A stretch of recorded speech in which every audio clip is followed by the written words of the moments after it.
আমি আজি 20 দিন মহকুমা প্ৰাথমিক শিক্ষক সন্মিলনীৰ এই দ্বিবাৰ্ষিক অধিৱেশনত অংশ লৈছোঁ আৰু এই অংশ লোৱাৰ জৰিয়তে মুকলি সভাৰ জৰিয়তে ৰাজ্য চৰকাৰলৈকে আমি কেইটামান আহ্বান জনাব বিচাৰিছোঁ। প্ৰথম কথাটো হ'ল যে এতিয়া শিক্ষক কৰ্মচাৰীসকললৈকে অসম চৰকাৰে 2% দিয়ে দিলে, কিন্তু সেই 2%ৰ যি এৰিয়াৰৰ ধন দিব নে নিদিয়ে ৰাজ্য চৰকাৰ মৌন হৈ আছে। আমি আজিৰ এই সভাৰ জৰিয়তে এই মৌনতা ভংগ কৰাৰ কাৰণে আমি আহ্বান জনাইছোঁ। দ্বিতীয়তে ৰাজ্যখনৰ স্নাতক শিক্ষকসকলৰ পৰা কাঢ়ি লৈ যোৱা কাঢ়ি নিয়া সৰ্বানন্দ সোণোৱালদেৱৰ চৰকাৰৰ সময়তে কাঢ়ি নিয়া গ্ৰেড পে 8,700 টকাৰ প্ৰসংগ অহা আগষ্ট মাহৰ ভিতৰত সমাপন কৰি সকলোখিনি প্ৰাপ্য ঘূৰাই দিয়াৰ কাৰণে আমি দাবী জনাইছোঁ। অন্যথা আমি অহা ছেপ্টেম্বৰ মাহৰ এই বিষয়টোক লৈ শিক্ষকৰ সকলো শিক্ষক সংগঠনৰ প্ৰতিনিধিৰ সৈতে একেলগে সন্মিলিতভাৱে আমি ৰাজপথলৈকে ওলাই আহিবলৈ বাধ্য হ'ম।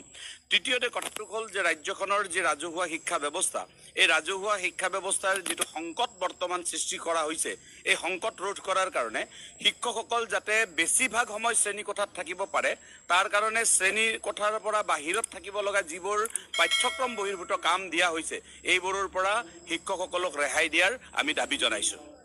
বিশ্ব শৰ্মা ডাঙৰীয়াৰ মুখ্যমন্ত্ৰী তেখেতৰ নেতৃত্বত যিখন নৱগঠিত চৰকাৰ, এই চৰকাৰখনলৈ আমি পোনতে অভিনন্দন জনাইছোঁ আৰু এই চৰকাৰখনৰ প্ৰথমখন কেবিনেট বৈঠক হৈছিলে 6 জুনত। এই 6 জুনতে কেন্দ্ৰীয় চৰকাৰে যিধৰণে কেন্দ্ৰীয় কৰ্মচাৰীসকলৰ বাবে 2% মৰগীয়া বানচ ঘোষণা কৰিছিল আৰু অসম চৰকাৰেও 2% মৰগীয়া বানচ ঘোষণা কৰিছে, আমি ধন্যবাদ জনাইছোঁ। কিন্তু ঘটনাটো হ'ল যে এই মৰগীয়া বানাজ বছৰত দুবাৰকৈ কৰ্মচাৰীসকলে পায়। এইটো পে ৰিভিজনত আৰপি অনুসৰি 2017-ৰ আমাৰ জানুৱাৰী জুলাইত হয়। জানুৱাৰীটো আচলতে পাব লাগিছিল জানুৱাৰী মাহত, গৈ জুন মাহত দিলে, ক'বলগীয়া নাই। কিন্তু এই যিটো বকেয়া, এই বকেয়াৰ এই নিৰ্দেশনাটোত কোনো ধৰণৰ উল্লেখ নাই আৰু এই উল্লেখ নথকাৰ কাৰণে সৰ্বস্তৰৰ কৰ্মচাৰী সমাজে এই কথাটোত অকণমান বিশৃংখলতা হৈছে বা সকলোৰে মনত এটা খোকোজা হৈছে যে ঘটনাটো কিয় এনেকুৱা হ'ল। গতিকে আমি সদৌ অসম কৰ্মচাৰী পৰিষদেও বিশ্বাসী যে এনেকুৱা হয়তো ক'ৰবাত কিবা ক্লেৰিকেল এৰৰৰ কাৰণেই হ'ব পাৰে বুলি আমি বিশ্বাসী। এনেকুৱা এখন দক্ষ মাননীয় মুখ্যমন্ত্ৰীৰ নেতৃত্বত নিশ্চিতভাৱে এই ধৰণৰ ভুল এটা হ'ব বুলি আমাৰ বিশ্বাস নহয়, কিন্তু আমি আশাবাদী যে এই যি এৰৰ বা এই যি ভুল হৈছে এই নিৰ্দেশনাটোত, এইটো সংশোধন কৰি অসম চৰকাৰৰ সৰ্বস্তৰৰ কৰ্মচাৰীসকলক 1 জানুৱাৰীৰ পৰা এই ডিয়াৰনেছ এলাউন্সৰ যি ব্যৱস্থা, এই ব্যৱস্থাটো কাৰ্যকৰী কৰিব লাগে আৰু জানুৱাৰী মাহৰ পৰা মে' মাহলৈকে এই 5 মাহৰ যি বকেয়া, এই বকেয়াটো এটা কিস্তিত আদায় দিব লাগে। কাৰণ কি এই বকেয়াসমূহ বহুত নাপাওঁ। ইয়াৰ আগতো হৈছে যে যোৱা বছৰ যিটো অক্টোবৰ মাহত দিছে যে 3টা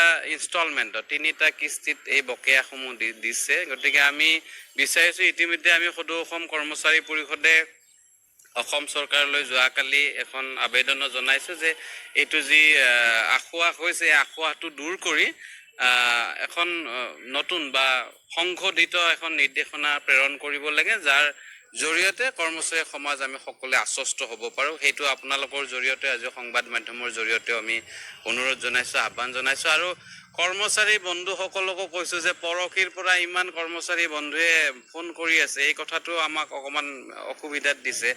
এই ব্যৱস্থাৱলীৰ বিৰুদ্ধে বা সপক্ষে কথা নাই, কাৰণ কিয় চৰকাৰৰ ক'ৰবাত হয়তো এইটো দিয়া নাই, আমি দিয়াৰ কাৰণে দাবী জনাইছোঁ, কিন্তু অনবৰত ফোন কৰি থাকি আমাৰো অশান্তি, আমি সকলোৱে কৰিব লাগিব। আৰু মুকলিভাৱে কৈছোঁ যে যি মৰগীয়া বানচ, এই মৰগীয়া বানচ 1 জানুৱাৰীৰ পৰা কাৰ্যকৰী কৰি এই 5 মাহৰ যি বকেয়া এটা কিস্তিত ছিংগল কিস্তি এটাত আদায় দিব লাগে, তাৰ বাবে আমি অসম চৰকাৰলৈ অনুৰোধ জনাইছোঁ, আহ্বান জনাইছোঁ, দাবী জনাইছোঁ।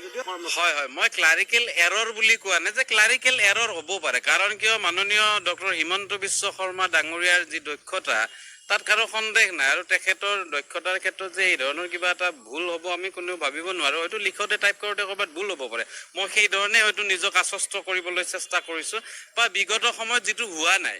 কাৰণ কি দুবাৰকৈ দিয়ে চৰকাৰে কৰ্মচাৰীসকলক, জানুৱাৰীত আৰু জুলাইত।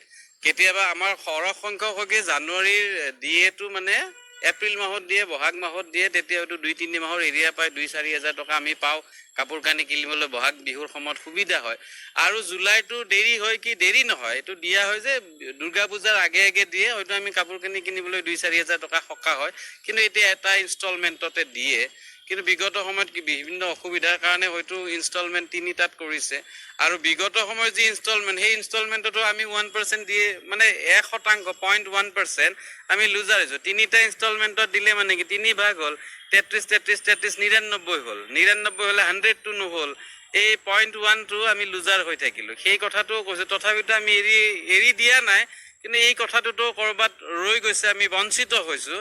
গতিকে এইবাৰ অন্ততঃ কিস্তি হিচাপত নকৰি এই যি মৰগীয় বানচ 1 জানুৱাৰীৰ পৰা অতি শীঘ্ৰে এই পুনৰ প্ৰকাশ কৰিব লাগে এই নিৰ্দেশনা, আৰু 1 জানুৱাৰীৰ পৰা দিব লাগে, আৰু যিটো এৰিয়াৰ এই এৰিয়াটো এটা কিস্তিত দিব লাগে, আমি সেইটোৱে অনুৰোধ জনাইছোঁ। নিশ্চিতভাৱে আশাবাদী। এইকাৰণে মই কৈছোঁ যে নিৰ্দেশনাটো ওলাইছে, পুনৰ ওলাব পাৰে, সেইটোত সংশোধিত ৰূপত ওলাব পাৰে। এনেকুৱা বিভিন্ন ধৰণৰ হয়তো যে এইটো নিৰ্দেশনা ওলাই গ'ল, এইখিনি কথা ৰৈ গ'ল, পুনৰ এইটো ওলাব পাৰে। আমি বিশ্বাসী আশাবাদী এইকাৰণে যে আজি বছৰ বছৰ ধৰি চাকৰি কৰি সকলে যে 2টা মৰগীয়া বানচ দিয়ে আমি পাওঁ জানুৱাৰী জুলাইত, কেতিয়াবা হয়তো 2-3 মাহ হ'লে এইটো এৰিয়াৰ হয়, এইটো হৈ আছে। গতিকে এইবাৰ যে এই নতুন চৰকাৰখনে এনেকুৱা কৰিব নিশ্চিতভাৱে আমাৰ বিশ্বাস নহয়। সেইকাৰণে যে এই চৰকাৰখনৰ ওপৰত আমাৰ পূৰ্ণ আস্থা বিশ্বাস আছে, মাননীয় মুখ্যমন্ত্ৰী মহোদয়ৰ ওচৰত আমাৰ পূৰ্ণ আস্থা বিশ্বাস আছে কাৰণে আমি আশাবাদী, আৰু আমি আশাবাদী যে অতি শীঘ্ৰে দিব। আমি সেইবাবেই কৈছোঁ যে জুন মাহ শেষ নহওঁতে এই দৰমহাৰ বিল প্ৰস্তুতকৰণ প্ৰক্ৰিয়া আৰম্ভ নহওঁতে এইটো এই সংশোধিত ৰূপত এই নিৰ্দেশনাটো ওলাব লাগে, যাতে আমি সৰ্বস্তৰৰ কৰ্মচাৰী আশ্বস্ত হ'ব পাৰোঁ আৰু আমাৰ প্ৰাপ্যখিনি আমি আদায় ল'বলৈ সক্ষম হ'ব পাৰোঁ, তাৰ বাবে অনুৰোধ জনাইছোঁ।